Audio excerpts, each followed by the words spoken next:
And welcome back to another episode of Lost and Down, the newest member of Bruiser Nation Podcast Network, a division of Snapmere Production. Check out some of our other shows. If you're a wrestling fan, To the Turnbuckle's a great listen. If you're a NASCAR fan like me, Talladega, great ending to that race yesterday. Listen to the Red Flag Podcast. And we have a few others on there as well. Check out Bruise Cruise Macabro, in the Decision Show. But let's get to our show, Lost and Down, which is football for better or worse, David. And DTR and AOC have broken me. How are you doing? Same, man. DTR, what a fucking disaster. What an absolute disaster. I was fired up. I'm standing there working outside the game, and for the first 15, 20 minutes. So all we're doing is listening to the fan base. And naturally, Ravens go quickly, 3 and out. Browns get the ball, a couple flash plays to start the game. Everybody's loud. We get in the car to go away. You look back in an hour and you're like, what the hell is happening? The Ravens are up 14-3 and it looks like the Browns haven't done anything. We'll get into all that, but are you mentally coping going into the bye week? I don't know what I'm doing here. I just feels bad, man. It just feels bad. And you know what? The outlook should be we're 2-2 and Deshaun Watson supposedly healthy, but fuck that. It feels bad. It feels very bad, but I have at least good news for me. Maybe not so much for other people out there, but a little while ago today, the NFC North news, no idea the credibility. I'm choosing to run with it because it fits my narrative, David. Caleb Williams says he will make more money returning to USC than as a rookie in the NFL, and says that he can pick what team he wants to go to because of that. And the only 5 teams he would be willing to play for, the Dallas Cowboys, the Minnesota Vikings, the New York Giants, the San Francisco 49ers, and the Las Vegas Raiders. I am so ready to buy in and get hurt. You have no idea. The Vikings, Giants, and Raiders are a possibility, but not a great one. I mean, the only thing I can think of is if you have a team up there at number 1, maybe Chicago feels very possible. They feel like he really won't play with them and he'll go back to school. You don't risk that. You don't. I guess you could trade out then, and I don't know, because Caleb Williams is going to have to declare eligibility. Maybe you're going to see a team trade for the number 1 pick in February instead of April like we usually do. I'm just trying to make this happen. See, I have such a big problem with that, though. It's. I would too. If the Raiders weren't more part of the 5, David, I know, I'd be cussing this kid out. But why announce that now? Why can't you just do what Eli Manning did and just look at the Bears and go, no, thank you? Why can't you just look at the Bears and go, no, thank you, trade me anywhere else, and let's call it a day? I just wait. Don't be the guy that that says that shit, and then God knows what happens come April. Tell you what, though, if you're the Raiders, all of a sudden it's like, wow, do you really want to start winning games if Caleb Williams is basically begging to come to you? Minnesota, same thing, where Kirk's not going to be back next year. Well, it might just be you tell the teams out there. Interesting perspective there on Minnesota. Let's say you're 2-6 after 8 weeks.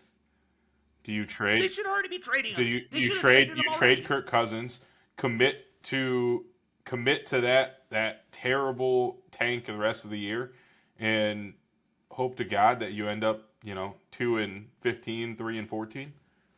They should have traded him already. They're not playing for anything. Kirk is not going to be back. Mr. Guaranteed Contract, one of the most expensive men of all time in the NFL. He's gone. You can have fun throwing the ball at Justin Jefferson this year all you want. It doesn't mean anything. The team's not going anywhere. It makes no sense to have. If you trade him, do you pull Justin Jefferson into the owner's box and go, look, buddy, this is going to be a pretty rough rest of the year, but we're trying to draft Caleb Williams, so don't think that we're giving up on you just yet, right? Do you? Oh, I mean, if you're Caleb Williams, all of a sudden it's time to fake an injury. Wouldn't mind watching the games the rest of the year in the owner's box either. But let's get going on here. You guys know how we start the show on Mondays, and it's could have been done In an email, we go over some of the games that were a little harder to get through, so we're going to recap them pretty quickly. We'll start with the Thursday night game since everybody's already gone over this one. And David, whoa, buddy. The Motor City Kitties are the new bullies in the NFC North. I'm all the way fucking in. Honolulu Blue will look extra hot in January for that 9th home game. Can't wait. I agree, but I have another thought based on the Caleb Williams discussion, right? So it's not to detract, but how many years of contract does Jared Goff have left? Just this year? Ooh, I'll tell you right now. You carry on with your point. I'll get back to you. All right, so hypothetically, let's say the Bears end up with the first overall pick. As Detroit, do you sign and trade Goff to the Bears? And in division? In division. I don't know if you do that Williams? anyways. Because here, let's be real. The Bears make Goff look like Mitch Trubisky again and not like the way Jared Goff has been playing with Detroit. And I don't think it hurts you long term. But anyways, back to the game. He's under contract through next year, for the record. That's interesting. $31 million cap hit. Very inexpensive. That's a Geno Smith kind of number. 10th, 11th in a league range. That's interesting. All right. Just another thought to ponder. But, kind of like what you said, man. Motor City Kitties, what an organization. They're not Super Bowl contenders yet, but goddamn, if they continue to build this roster, they could be. I think my only... losing Chauncey Gardner-Johnson's going to kill them. That 100%. It would be more interesting. This team would be a lot more interesting with him healthy on the field, but I think they got one more offseason of building to do before I'm ready to crown them Super Bowl contenders. But I do think they win the North. I think we've been on that page since the very beginning. But my biggest gripe up against them continues to be the lack of utilization of Jahmyr Gibbs. It's like unbox the fucking toy and let's use him. And don't get me wrong, I love David Montgomery. Like, he's a solid back. But, like, you just don't draft a first-round running back if you intend to keep him wrapped up in the box. Like, come on. It's just frustrating that you move off DeAndre Swift. You see him go to Philadelphia and just blow up right away. Then you bring in David Montgomery, who is serviceable. That's the way I would describe him, is serviceable. But you drafted this guy 4 picks after Bijan Robinson, saying that he is a Bijan Robinson-like talent. And unlike what Atlanta's doing with Bijan Robinson, they continue not to give him the ball. It is infuriating. But they are 3-1, so I guess I should stop bitching. Play God Save the King. We got Jacksonville hosting in London against the Atlanta Falcons. And all the talk is on the Toy Story coverage. But the real talk should be on how Desmond Ridder is a liability for a very competitive team in the NFC South. Let's get Taylor Heineke some more custom sneakers already. And, let's grow a little bit. Let's grow a little bit as the Falcons. It doesn't feel like it's happening right now. Did kind of love the Toy Story coverage, though. I'm not going to lie to you. So Toy Story coverage was pretty cool. But, honestly, great point. I think it's long past time for Taylor Heineke to play. And with the weapons the offense has, he may actually be able to put some wins together for Atlanta. Might not be pretty. Might lose some real ugly games, but I think Heineke gives them a better chance to win this season. They need to be as QB hungry as the Jets in terms of, like, right now need to find a QB replacement for who I'm currently starting with. And I just also want to throw out there that we need to talk about how wrong I was on Calvin Ridley, because he's been absolute dog water since week 1. I don't know what's going on, but outside of his touchdown this past week, he has been downright bad for a star wide receiver. Doesn't make any sense either, too. Like, you see it in there, but then I always go back to what we were talking about in the preseason. He's basically Amari Cooper's exact age. And Amari Cooper's been in the league 150 years. And it feels like Calvin Ridley is basically on his rookie deal right now. And it's not true, but that's the fact that he's been around a little while and we're still not seeing the growth. Maybe he is who he is at this point. The Kansas City Chiefs on Sunday Night Football jump up to a 17-0 lead. You could tell everyone in America at that point was watching for what felt like one reason only, and that was the constant Taylor Swift comments, the Taylor Swift camera, everything Taylor Swift. And then all of a sudden, Zach Wilson had half of his life until that fumble in the fourth quarter. David, I'd be really interested to hear what your thoughts were coming out of this game. So a couple things, right? One, God, man, some of these Taylor Swift fans are going to come out of this game thinking Zach Wilson's better than Patrick Mahomes. That's a scary thought. Two, as the game opened, the media said that Aaron Rodgers said he had to be at that game to keep the team calm, right? And then this week there were rumors that the team was like pointing fingers at Zach Wilson, and Saleh was losing the locker room and asked Aaron to come back and settle the team down. And like that spells, I don't care how Wilson played this game, that spells disaster for the Jets, right?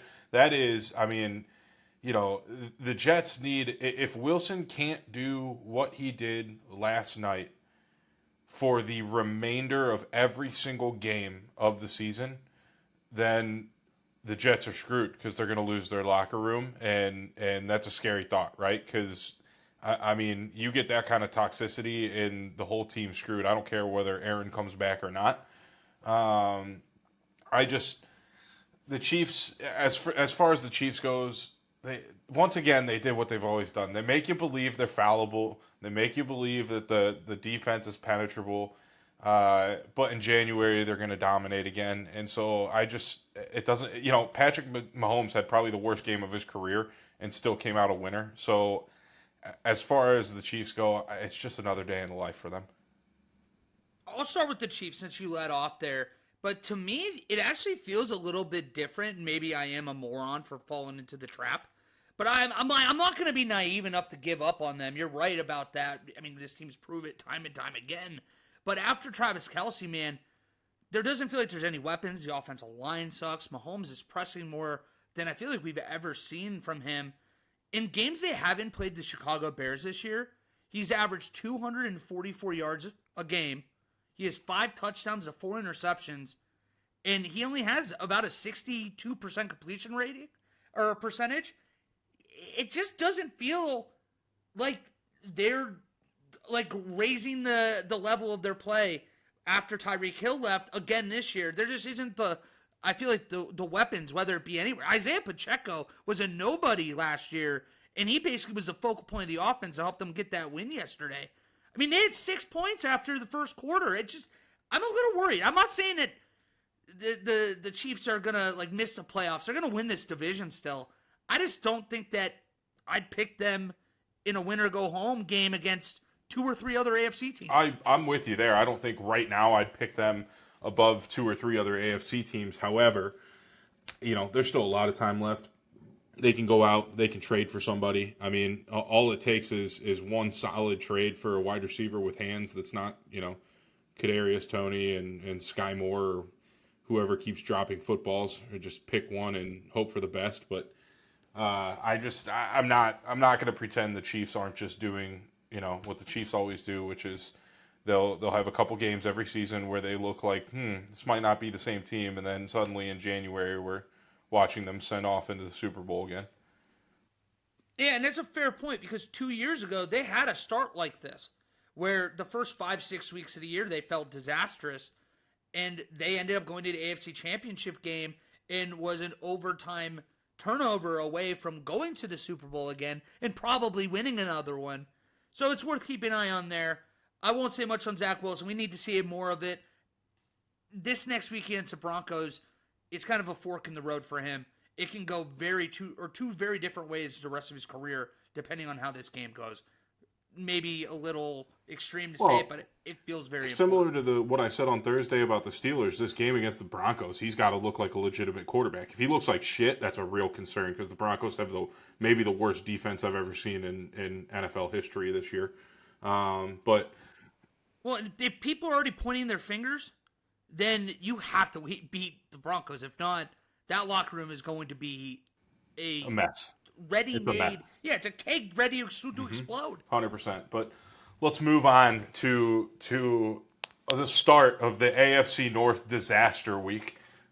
Cincinnati loses to Tennessee 27-3.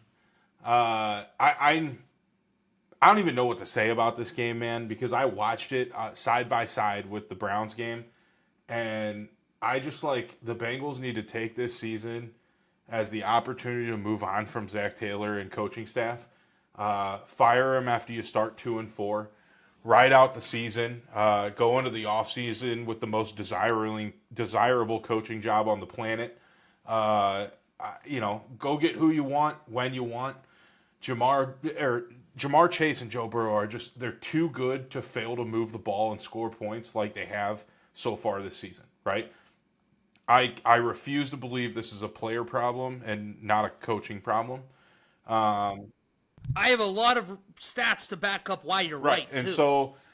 So the other thing that really makes me think it's a coaching problem is the second year in a row the Bengals have revamped their offensive line. Now, it might not look like the old Cowboys offensive line, the Browns offensive line. It might not look like the top 5 offensive line in football, but it went from being the clear-cut worst to at least being, on paper, middle of the road, right? And so they're still trash. They're still bad. And it's just time to come after the executives and the coaching staff, because what they've put together there, it just feels like you got a lot of talent on paper. Kind of feels like a little bit kind of like the Chargers, where you've got all this talent on paper, but you're not living up to the hype. And, everyone was okay with it, but now you're for sure probably not making the playoffs unless you win 12 straight. So I don't know, man. I think you just take the opportunity to fire Zach Taylor, and it won't happen. But this coaching staff they're not it. And I don't know how you have the Bengals offensive talent and even some defensive talent. That D-line is still formidable and still great, and you still can't put together wins. I mean, you can't even stop a Tennessee offense that is literally Derrick Henry versus all. Come on. I've been hammering this for the last few weeks, and I have the numbers back it up. I'm getting so annoyed because it is clear what the problem is. Joe Burrow's not healthy. They shouldn't have played him. That's it. And that goes to the coaching staff. They have 19 first half points this year. The reason why, 19 first half points, 7 of those came on a punt return. They do not have a first half touchdown through 4 weeks. 90% of the offense is run out of shotgun. Another 5% is from empty. So 95% of their offense is either from shotgun or an obvious passing situation.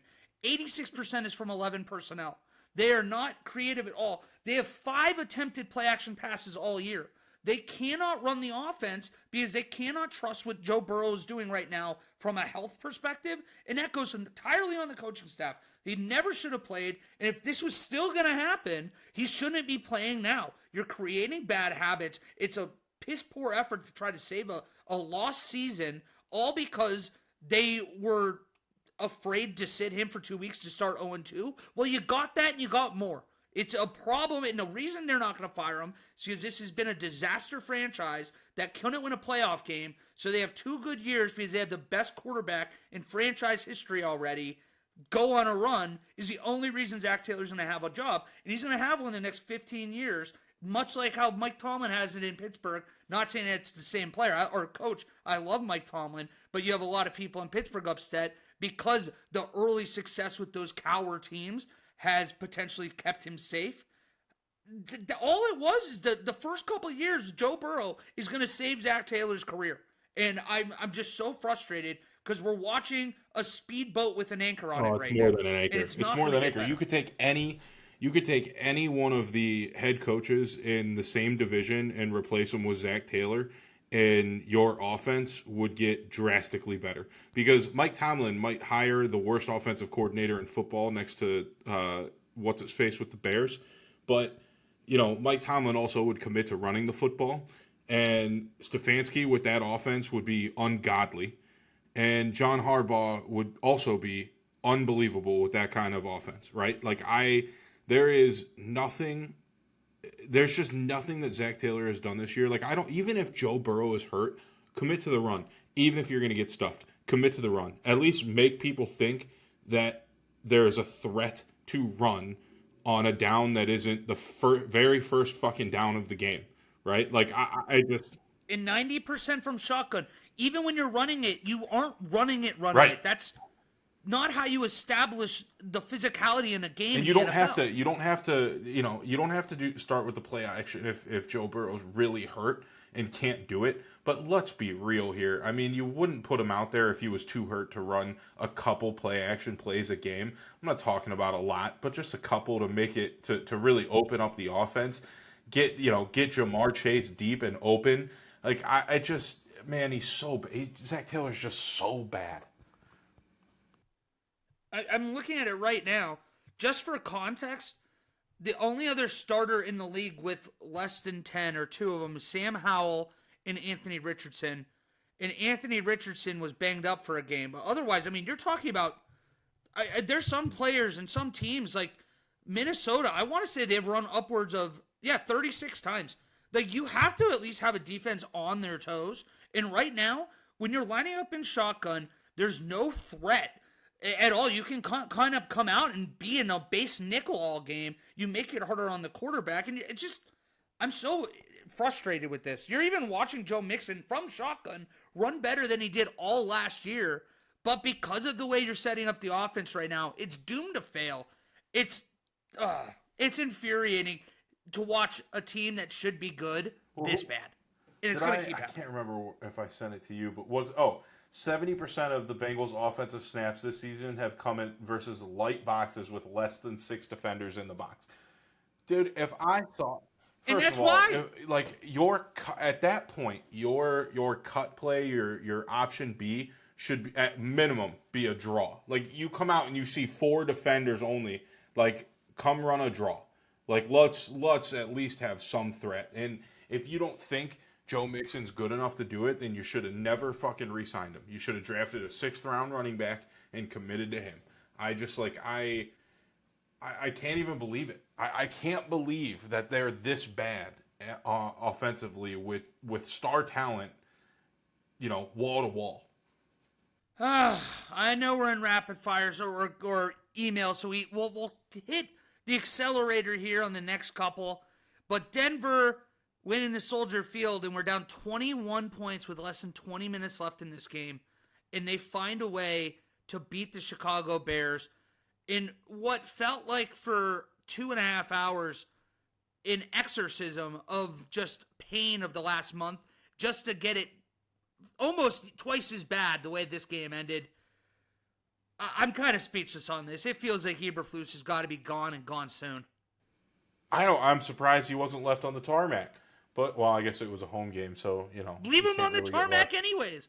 Yeah, send him, tell him it's an away game. He's got to fly out. But I don't know, man. I'm like, to add insult to injury too, Chase Claypool has been asked to stay home by the Bears organization. So there's already disaster brewing in from your roster.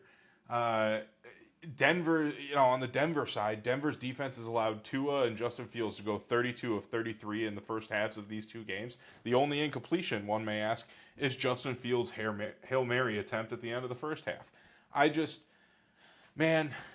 Both these teams are dumpster fires. The Bears currently own the top 2 picks in the draft. If it was tomorrow, I'd pick Caleb Williams and, the best D lineman available, or Marvin Harrison Jr.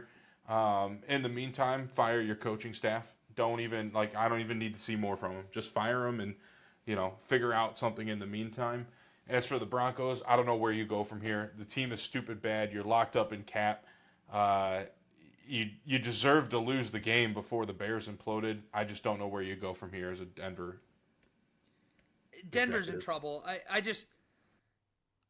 This felt like a game for Bears fans like you and I have seen for the last 2 decades, David, where it's you snatch defeat from the jaws of victory.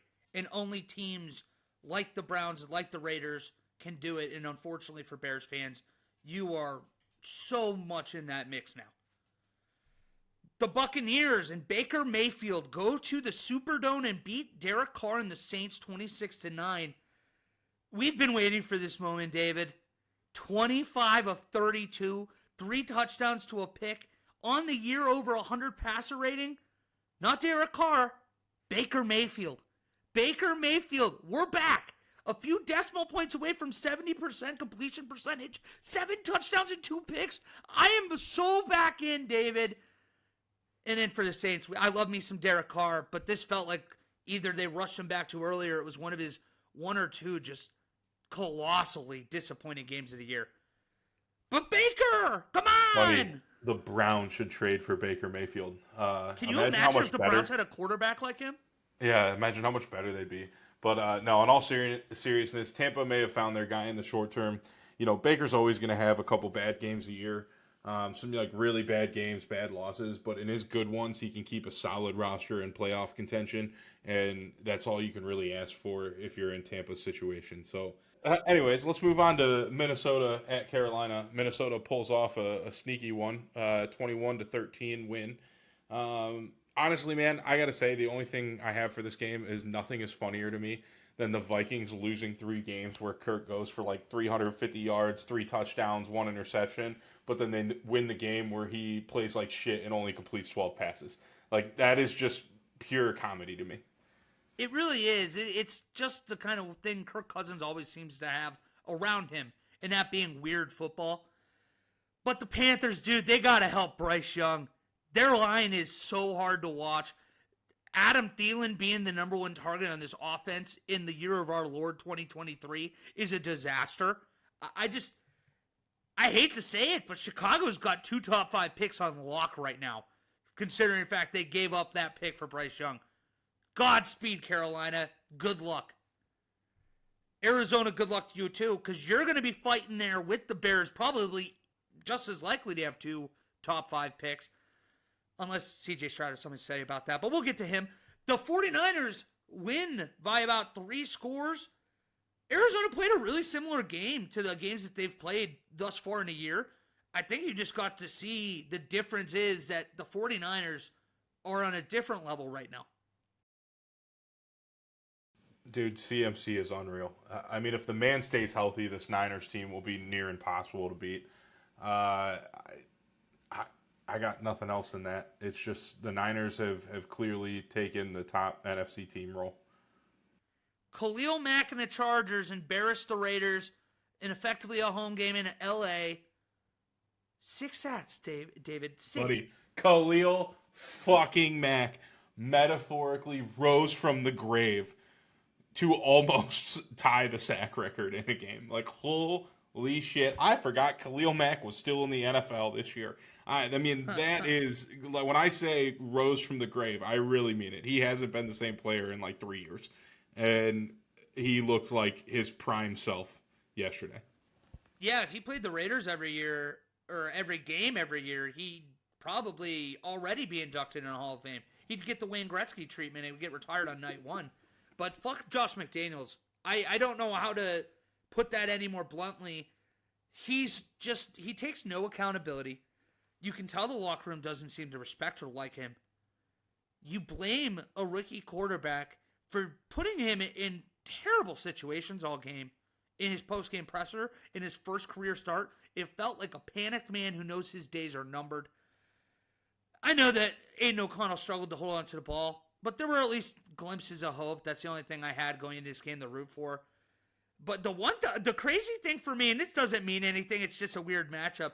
The Raiders' defense has historically bothered Justin Herbert thus far in his career, which is crazy to think when the Raiders' defense is as bad as it is and Justin Herbert is on an ungodly track right now.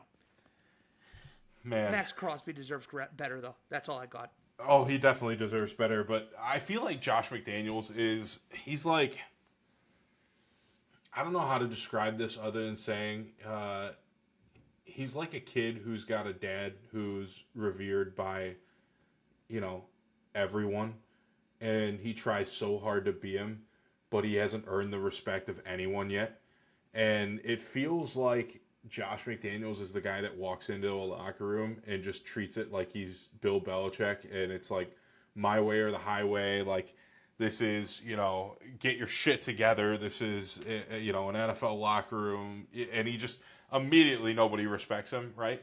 I feel like that's probably his biggest problem as a coach, but I'm just guessing.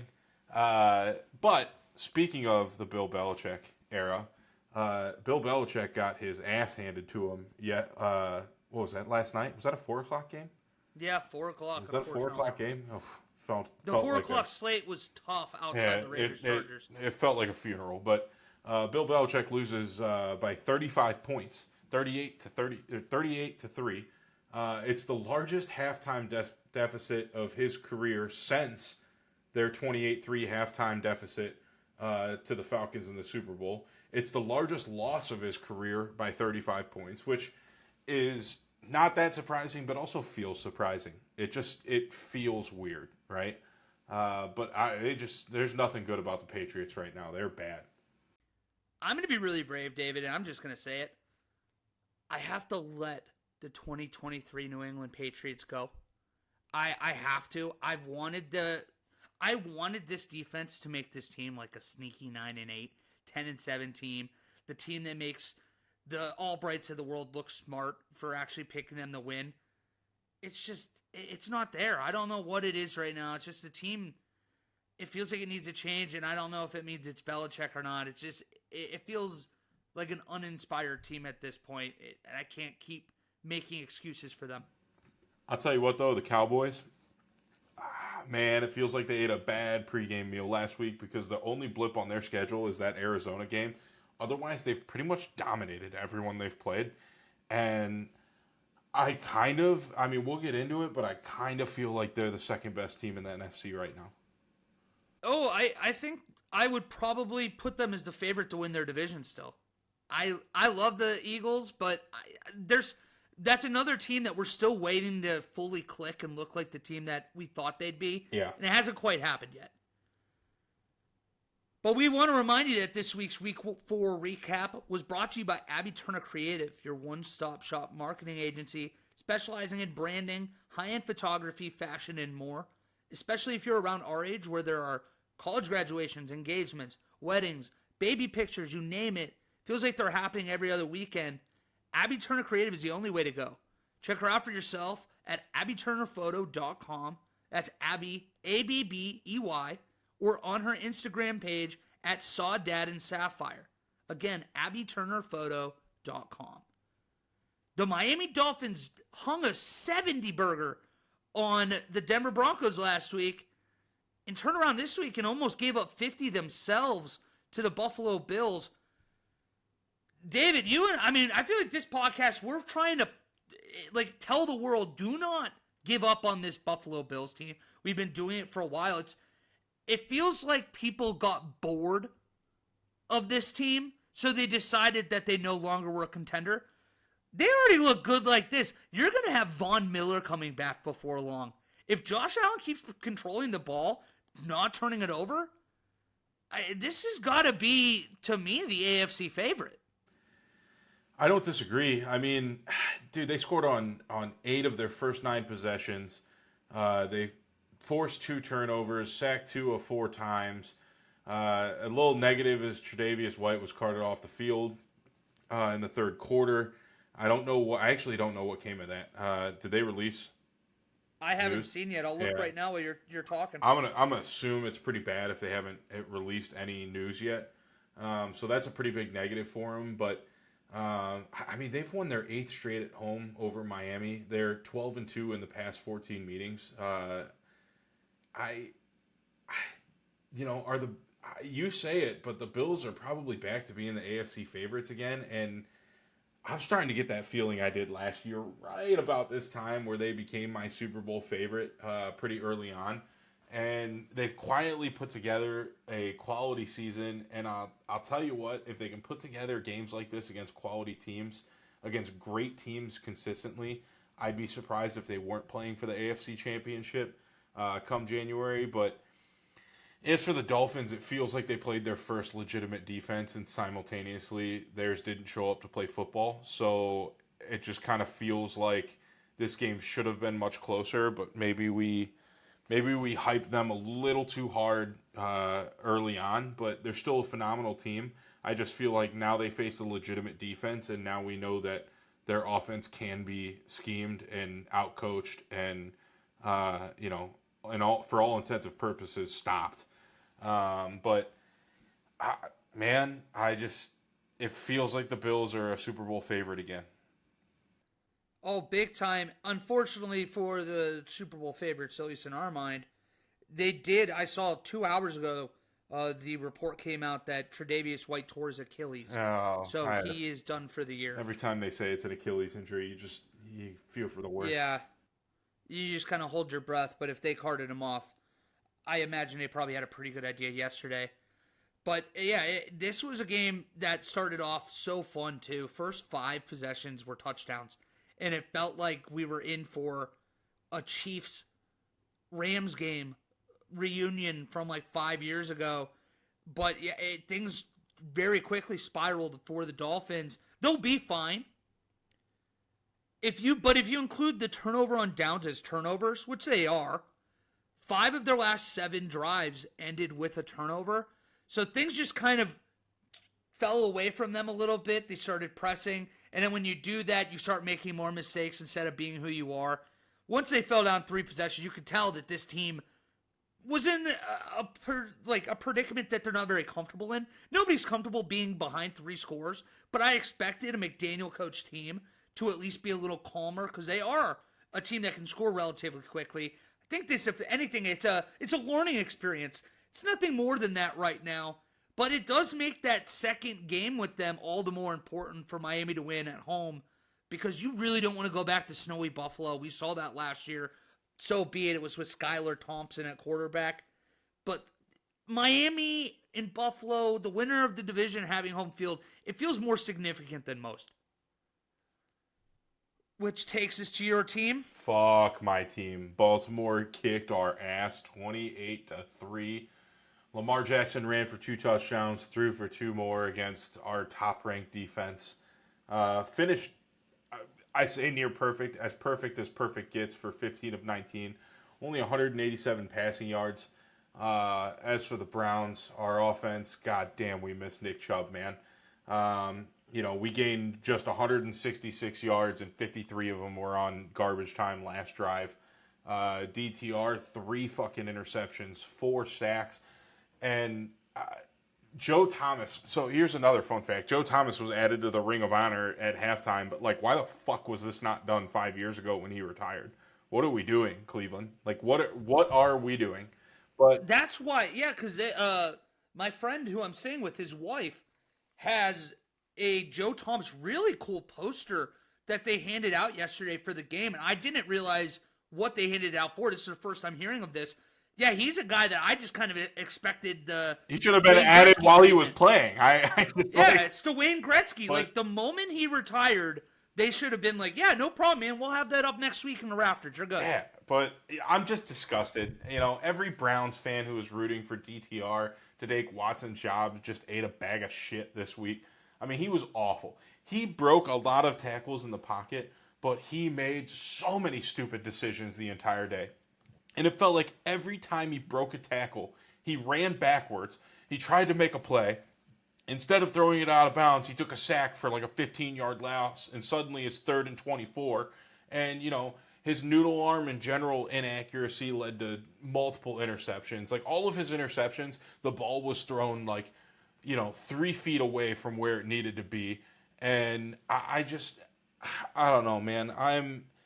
He couldn't keep the offense on the field whatsoever. Therefore, the defense, who was averaging only about 50 snaps a game, nearly doubled their workload this game, which made them, seem worse than they actually are.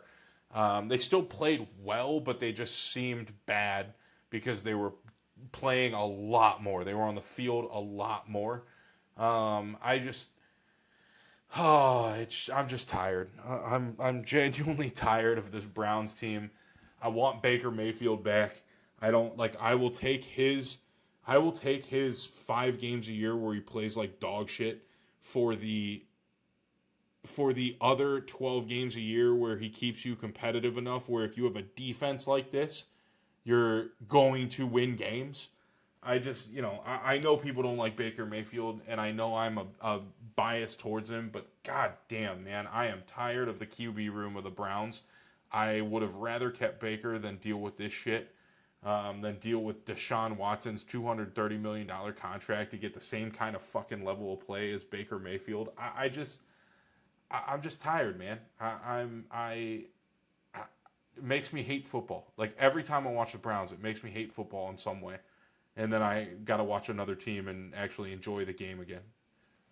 It's funny you say that. My buddy Tyler I'm here with, he had a similar but different opinion on that, just where he has said that it almost pissed him off more watching high-level football after the Browns game, just because it like constantly reminds you how far away he feels like they still can be. Where a lot of people like yourself, you're a Kevin Stefanski defender, but then you see what's going on with Baker Mayfield in Tampa at the same time while seeing the Deshaun Watson struggles in Cleveland. That's the biggest argument against him right now. We need to see Deshaun Watson be Deshaun Watson, even if it's not that level 2019, 2020 anymore. He has to be serviceable. But my only point I wanted to make on this game, because it is your baby, I'm not going to step on your toes or anything, but I don't leave this game with too much of a different perception of either team. And the only reason I say that is because the Browns had a devastating injury in the Steeler game with Nick Chubb. And in this last game with Deshaun Watson out, I don't feel like we learned anything. The defense still was fine. The Ravens just, understandably so, no DTRs on the other end. You could be more conservative. You don't turn the ball over. You win the game, and that's exactly what happened. And the Ravens, honestly, they're a team this year. I don't consider them Super Bowl threats, but they are a very good team, and they're going to play everyone on their schedule competitively. They're not going to win all their games, but it's like betting a 50-50 every week of whether they can win or not. They can beat all the teams on their schedule. They're a good team. They're not a dangerous team, but they're a good team. But going back to the third shit show of the week in Pittsburgh, or the third shit show of the week of the AFC North with Pittsburgh. Pittsburgh loses 30-6 to the Houston Texans, man. Kenny Pickett throws for 114 yards and an interception. He struggles to move the offense before leaving in the third quarter with a knee injury. Mitch Trubisky comes in, throws 18 yards after Pickett left in a whole quarter of play. Pat Freiermuth left the third quarter with an injury. George Pickens tracker, baby, just for everyone watching at home. 3 catches, 25 yards on Sunday, which puts him at 16 catches, 263 yards, a touchdown on the season, which puts him on pace for 68 catches, 1,118 yards, and 4 touchdowns for the season. As for the Texans, C.J. Stroud, another big game on Sunday. 306 yards, 2 touchdowns, and it was without star left tackle Laramie Tunsil, who missed his 3rd straight game. Before I pass it over to you, Wally, I got to be honest. I said it on Thursday's pod, and I mentioned it earlier. This was supposed to be a game where the Steelers showed that they could move the ball in the run game, which transitioned to moving the ball in the pass game. Start gaining some momentum offensively that you can carry over week to week. And instead, if I'm a Steelers executive, I almost want to hit the panic button, because it's clear now that after 4 weeks of football, Kenny Pickett is not the answer, right? And Matt Canada is terrible, and he's also not the answer. And he'll be the deservedly scapegoat fire in coming weeks, maybe at the end of the season. Knowing the Steelers, it'll be at the end of the season. They don't like to do anything on a whim, but I don't know, man. There's a lot of angry voices right now about Matt Canada. I could see it being a rare in-season thing for them. It's the Steelers. They're gonna ride it out for another couple of weeks and make sure that this is, if they put a couple wins together, they stay 500 or above 500. They're not gonna fire him till the end of the season. If they lose 2 more in a row, he's gone immediately. But I think you have to fire him. I mean, they got to go get a guy who can scheme something to move the chains, even if you believe Pickens is a great wide receiver, right? That means you got a star wide receiver. You've got a really quality wide receiver in Deontay Johnson when he's healthy. You've got you need to rework the O-line, but you've got a solid running back, and maybe not a great one, but a solid one. Maybe. Maybe. Depends on the offensive line, right? And you've got a pretty good defense. Like, maybe not the top 5 in the league, but you've got a pretty damn good defense. Just feels like there should be more put together offensively that helps you win games. And all you really have to do is get a game manager who can get first downs. You don't need Pat Mahomes on this offense to win games. You need legitimately, like, they would kill for an Alex Smith. Like, just a guy who's going to move the chains and not turn the ball over. And that's it. That's all you need out of your quarterback, and Kenny Pickett is not that guy. But as for the Texans, honestly, CJ Stroud, I don't this is the turn the chains for the Ohio State negativity of quarterbacks. CJ Stroud looks like an NFL quarterback. I actually truly believe in CJ Stroud based on how he's played these first 4 weeks with a kind of really bad offensively talented roster. I don't sounds bad, but I think you get what I'm trying to say. Like, Nico Collins is your best receiver, and I didn't know who he was 6 weeks ago. I don't know, man. CJ Stroud seems like the guy.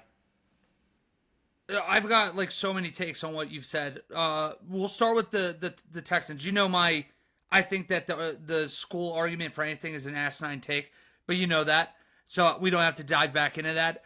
But he does look like the real deal, and it's exciting to actually, if you're a Texans fan, this is already probably the most excited you've been over a quarterback prospect maybe ever. They've never really had that. I mean, Matt Schaub was a guy. I mean, if that's what we're talking about, it's kind of bad. Deshaun But Watson, when he was before the allegation. Oh, that's true. That's true too. I mean, that's the thing. I've literally like blacked that part of his existence out of my brain. But no, what I wanted to go back to with the Steelers though is Kenny Pickett looks awful. I'm not making excuses for him at all. What I would say is that Matt Canada has a proven track record in Pittsburgh the last 3-4 years of having piss poor play from the quarterback position for 3 or 4 different guys. So you wonder too, it's like, all right, is this all on these quarterbacks? And it's like, no, of course not. But like, for instance, since 21 started, the Steelers first quarter offense, 31 in yardage, 31 in point score. Those are scripted plays. That is terrible to be that low. And even more fun on that, of the 26 first half drives of the season, only once have the Steelers even made it into the red zone. That is 2.5 years. They've made it into the red zone once on their opening drive. It's an offense that is so unimaginative. They find a way. Like, Najee Harris feels like a bust. Maybe it's just the fact that they can't get these guys the ball. If you can't scheme your playmakers the balls, I mean, that's your only job as an offensive coordinator. So I just am so frustrated because I felt like this Steelers team, I picked them to win 11 or 12 games. I can't remember. And shame on me for doing so because Matt Canada was still there and we knew he was still there. I just was hoping that they could grow, and I don't know if they're set up to even possibly be able to grow right now. But bad times in Pittsburgh. It is bad times in Pittsburgh, but going back to what you said about the Texans, right? This is the best case scenario for them. I think everyone and their mother knew that after they traded this coming year's first round pick to move up to get their second top 5 pick, I think everyone was kind of like, you better hope CJ Stroud works out, because if they don't, you've screwed yourself. And I'll tell you what, that gamble is paying off, because you can afford to lose your first round pick this coming year, provided that you spend your second and third round, your day 2 picks, hitting at least once on some kind of offensive piece to build around CJ Stroud and continue to build out in free agency.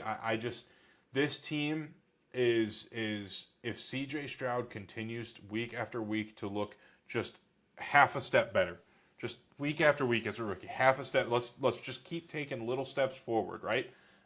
This team has so much potential for the coming years, and maybe year 2 or 3 of CJ Stroud's rookie contract, you're starting to talk about what this team can really do in the AFC. But they gotta find talent, and they gotta do it in free agency and the draft, and then next year we can have that conversation. You mentioned Nico Collins, though. It's exciting. It's also one of those things where we talk about these quarterbacks elevating the people around him, raising tides, lift all boats. Nico Collins, it took 3 games in his CJ Stroud's existence to be kind of a household name now. He's almost maxed his career high for yards in a season, and it is October 2nd. It's very, very exciting times in Houston, to your point. And I mean, it's weird to actually have to take Houston a little seriously for a change. It's been a long time. But let's go now to Washington and Philadelphia, where the Eagles win in overtime in a game that was really back and forth. Washington actually tied as time expired. But this goes to what we were saying, David. It's a 4-0 team.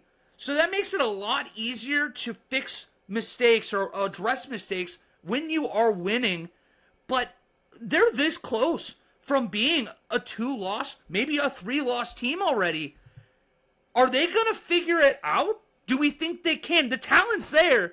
Are they going to figure it out, or is there just something off? Maybe the coordinators being gone is a bigger loss than we thought.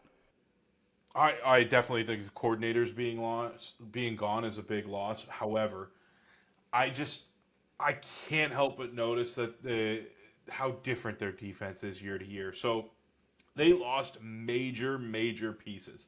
And it's never was more noticeable than this game. The Commanders have like a middle of the road offensive line at best. I think one of their guards is like a top 10 guard in the league, and outside of that, you're flirting with like middle of the road at the position. You got a middle of the road offensive line, and the Eagles can't seem to get the kind of pressure that they got against teams last year, and it's because you lose Hargrave. It's because you lose cover guys like Chauncey Gardner-Johnson. You lost a lot of big pieces, and I think the Eagles are still figuring themselves out. I still think they're a powerhouse in the NFC, but they're no longer my front runner. They're my number 2, but more likely number 3 team right now in the NFC. I think I would agree. I think that Dallas is probably my favorite at this moment to win the East, and you know how high I am on the 49ers, and not much has changed for me in that respect yet. But this is still a team loaded with talent that if things go right, if they start clicking, there wouldn't be a shock that they make it out of the NFC again. And it's just a matter of execution right now, and they're winning. We got to give them credit. They're still finding ways. I don't know if there is a culture there that they are able to step up in these big moments. I mean, they piped a 50-some-odd yard field goal after that tush push where everybody in the world hates their guts for it. People are trying to do it. The Chargers tried to do it against the Raiders, got stuff. It's happening all over. There's a reason that they're so good at it, and it's because the Philadelphia Eagles offensive line is one of the best we've ever seen. It's not an accident, so people can be upset, but if you want to go and do the same thing, do it. I bet you don't have the same success. Facts. But let's go to teams without talent like the Eagles. The Rams beat the Colts 29-23. Some fun facts come out of this one. Forget really the game, but Anthony Richardson becomes the first quarterback in the Super Bowl era to score on a touchdown run in his first 3 career games. Wow, that's crazy. That's seriously the first. I never would have thought that. Right, Mike Vick would have been the first one to come to mind. Cam Newton, yep. Right. But he's the first quarterback to do it. His 4th touchdown run made him only the 4th player and the first quarterback since 2000 with 4 rushing scores in his first 3 games, joining LT in 2001, Javid Best in 2010, and Kareem Hunt in 2017. That's crazy in its own right? Wow.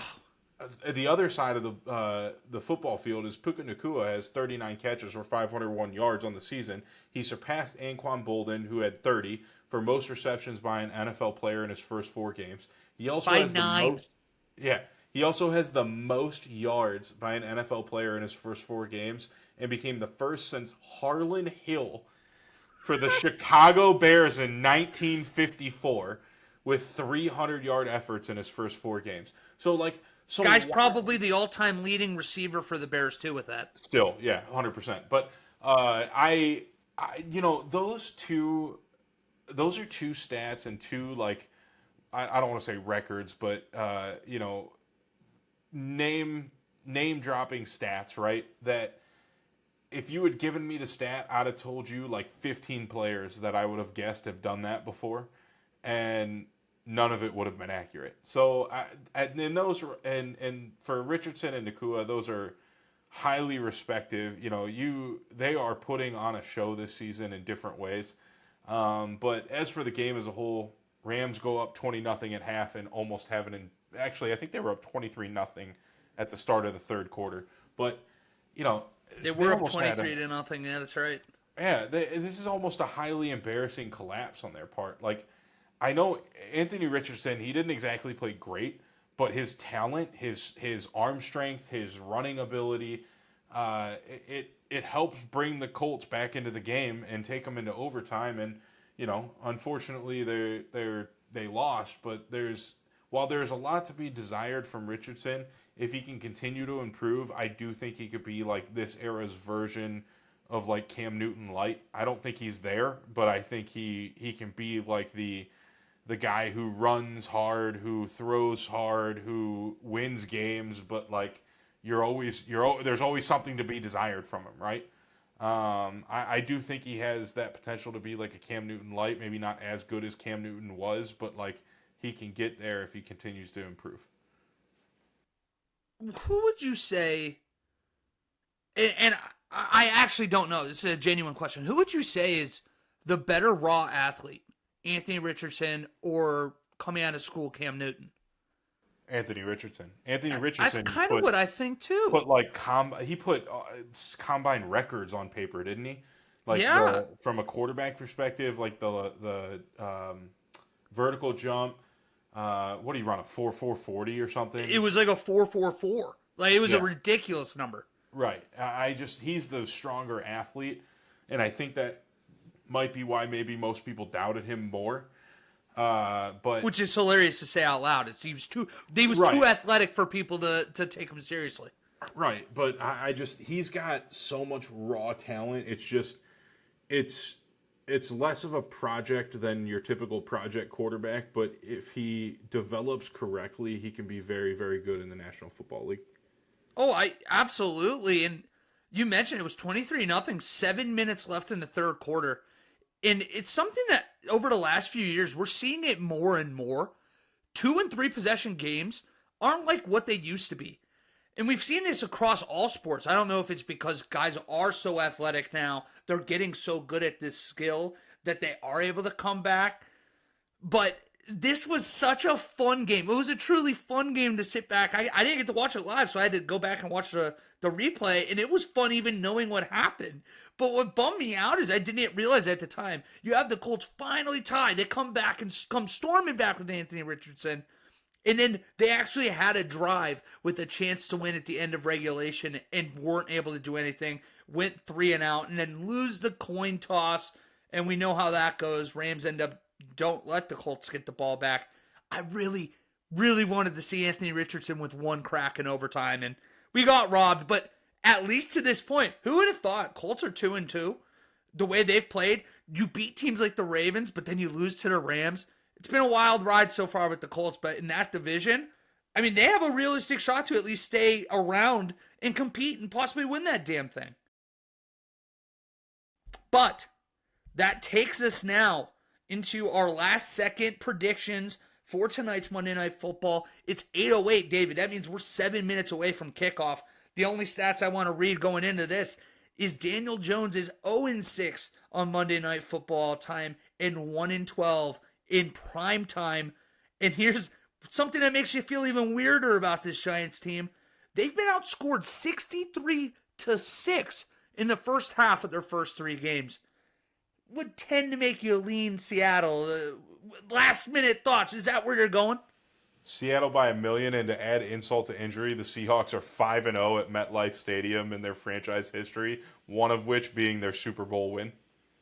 Oh, I like that. And then you have former Jet, used to play on that field, Geno Smith, So, Feels Gino's like a home revenge game tour. for Seattle. Feels like a home game for Seattle. Well, you know what it is. I guess we're going to have to rock with the 12s. We both like the Hawks tonight.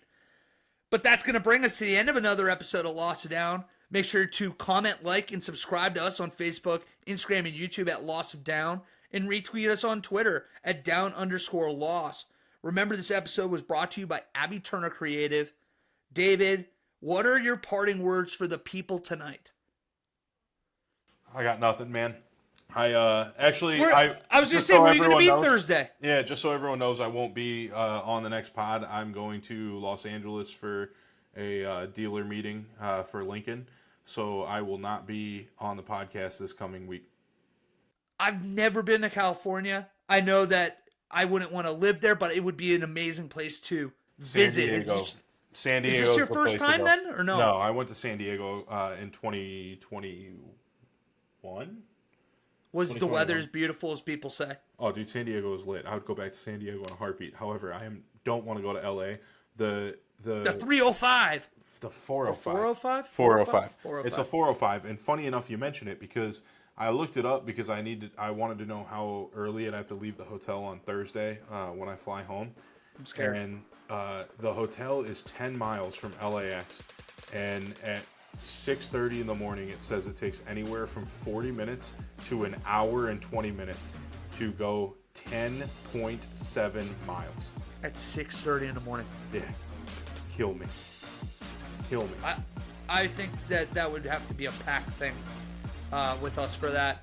But Steven will be back this next week with David gone. We'll be recording on Wednesday night instead of Thursday. So keep an eye out. There's a good chance that you guys will be able to check out the podcast on Thursday morning instead of Friday morning this week. David, enjoy your flight. Hope you have a fun time. We're going to be doing this little two people pods for a little while because I know then the week after I'm going to be flying to Vegas for a Raiders game.